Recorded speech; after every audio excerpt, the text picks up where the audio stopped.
साथियों, discovery of Etawah के क्रम में पिछले एपिसोड में हमने वेंकटेश मंदिर की बात कही थी। अब हम एक बार फिर और पीछे जाते हैं, इतिहास के उन पन्नों पर पहुँचते हैं जब मोहम्मद गजनी ने मूज और आसई को निशाने पर लिया। उस समय ये बात है 1018 की, और उस समय कन्नौज के राठौर वंशी राजा इटावा पर शासन करते थे, क्योंकि इटावा निश्चित रूप से कन्नौज के अधीन रहा। तो कन्नौज के शासक ही यहाँ पर अपना प्रभुत्व रखते थे। कन्नौज में जब हर्ष की बात हुई थी ना, बाणवट की, हर्ष की जब मृत्यु हो गई, जो प्रभाकर वर्धन का पुत्र था, तो हर्ष की मृत्यु के पश्चात कन्नौज की शक्ति क्षीण हो गई। हर्ष एक महत्वपूर्ण शासक थे और 18वीं शताब्दी के अंत में फिर यशोवर्मा शक्तिशाली राजा हुए थे। अब वो इसके बीच में वहाँ राठौर वंशी राजा जो थे वो इटावा का प्रभुत्व देख रहे थे, यहाँ शासन कर रहे थे। मोहम्मद गजनी, महमूद गजनी जो है वो 12वें आक्रमण में वरन, जो बुलंद शहर है, के राजा कुलचंद का किला जीत करके मथुरा को लेता हुआ, यानी मथुरा पर आक्रमण करता हुआ बुलंदशहर पर आक्रमण किया, बुलंदशहर को लिया, किले को जीता और फिर मथुरा, और मथुरा से होता हुआ उसके टारगेट था कन्नौज। तो कन्नौज से पहले इटावा पड़ा, मथुरा के बाद इटावा, और यहाँ बहुत अच्छा किला यानी एक राज्य था मूज। मूज जो है वो यहाँ से ज़्यादा दूर नहीं है, उस समय 15 मील की दूरी बताई जाती है, उत्तर दिशा में है। तो मूज के किले पर आक्रमण कर दिया, और वह किला उस समय ब्राह्मणों की एक फौजी टुकड़ी के अधिकार में था। ब्राह्मणों की फौजी टुकड़ी जिनके अधिकार में मूज का किला था, वे बड़े वीर और साहसी योद्धा थे। उन्होंने महमूद गजनी का तीव्र प्रतिरोध किया, भयंकर युद्ध हुआ और बहुत से ब्राह्मण फौजी मारे गए। अंत में जब उन्होंने अपना प्रयत्न निष्फल देखा तो भाग गए, पलायन कर गए, और जब पलायन कर गए तो मोहम्मद गजनी का अधिकार हो गया किले पर, और फिर उसे ध्वस्त कर दिया। मूज के किले को पूरी तरह से जो अभेद्य था, बहुत से ब्राह्मण फौजी टुकड़ी के जो सैनिक थे वो मारे गए और रहे बच्चे भाग गए। और ये यहाँ पर गजनी का आक्रमण हुआ और आक्रमणकारियों ने अपना अधिकार कर लिया।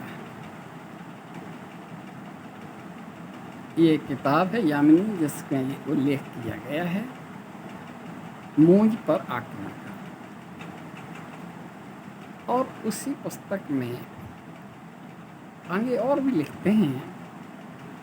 अब इसके बाद सुल्तान यानी महमूद गजनी ने दक्षिण थोड़े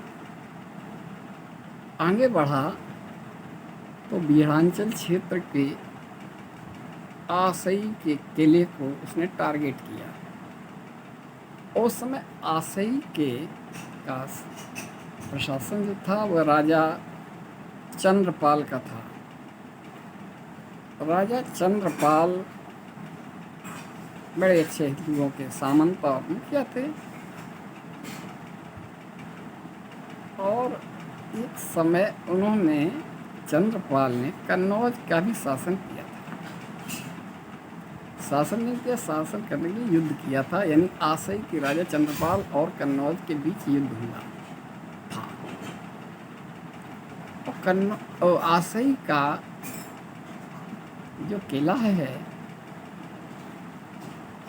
वह बड़ा महत्वपूर्ण है, चारों ओर से दुर्गम है, दुर्गम वन से आच्छादित है, और वहाँ पर भयंकर वन्य पशु भी रहते हैं, वन्य जीव भी रहते हैं, और खतरनाक सांप, सर्पों का आवास बीहड़ में होता ना, तो वहाँ था। और इस तरह से यहाँ आसई पर भी मोहम्मद गजनी ने आक्रमण किया। इस तरह से मूंज और गजनी को, वो मूंज और आसई को गजनी ने टारगेट किया। और फिर मोहम्मद गौरी का भी आक्रमण हुआ है। आसई पर एक बार नहीं हुआ है, बार बार हुआ है। गजनी का हुआ, और फिर उसके बाद फिर हुआ है मोहम्मद गौरी का। उस पर भी हम चर्चा करेंगे। हम चंद्रपाल की अगर बात करें, राजा चंद्रपाल ने जैसे ही सुना कि मोहम्मद गजनी का आक्रमण मूंज पर हो चुका है, अब हमारी तरफ बढ़ रहे हैं, तो वह भयभीत हुआ और भाग गया।